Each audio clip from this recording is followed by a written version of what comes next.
extravagant expenses of students in MGT2010 Section 5 and 6. So we conducted a survey. We invited all students to answer the survey questionnaire through WhatsApp. You can click the link and it will be directed to the Google form. These are the results that we get from the Google form. We get to understand their spending habit. Now, let's take a look on the survey results. The first survey, we are going to find out what is their source of income.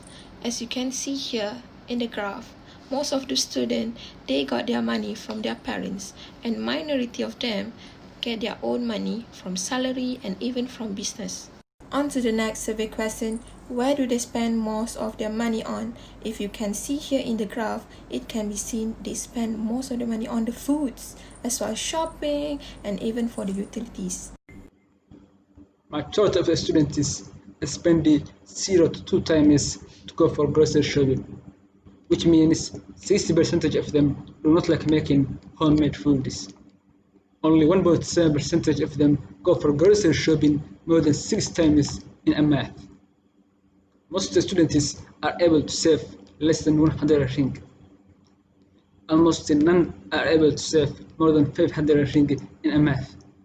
Not only do the students spend a lot on food, but also on shopping and other things. This has caused them not to be able to save more money in a month.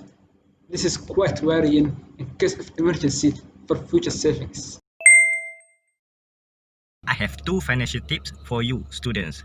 First, learn new skills that can help you to generate incomes in your future.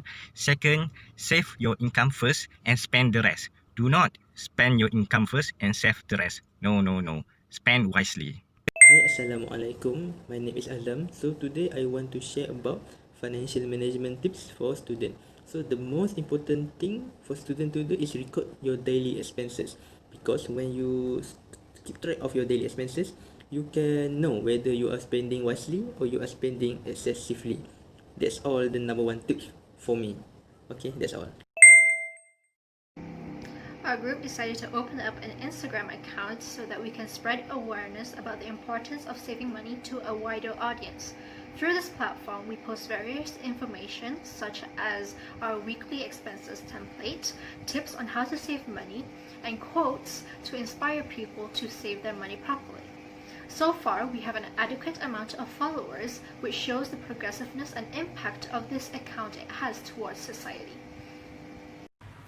The solution of the issue, our community designed the template of weekly expenses like this. How to use this template? First, students list down how much budget they plan for per week and how much they plan for per day. The second is students list down the item of spending every day and calculate how much left over and how much for saving. The last is summarize the total of spending and saving in 1 week.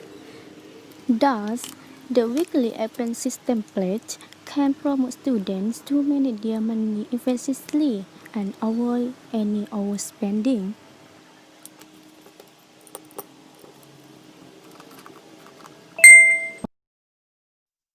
The template was very helpful for me.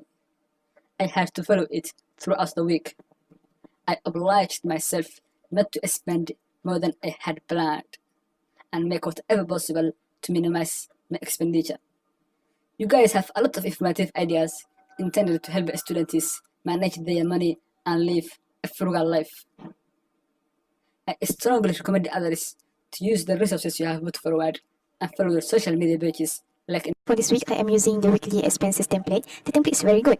Previously, I spent more than my allocated money for online shopping. Right now, I can track my expenses and I can save more money. I found that I spend most of my money on food, stationery, toiletries, and others. The tips shared via Instagram is very useful. I found new tips on how to save money. For the Islamic perspective, in Surah Al-Furqan, Allah commands His servant to be moderate in spending and utilize resources. It is evident that overconsumption and waste will lead to destruction. So let's spend wisely to improve our world's economy and benefit others.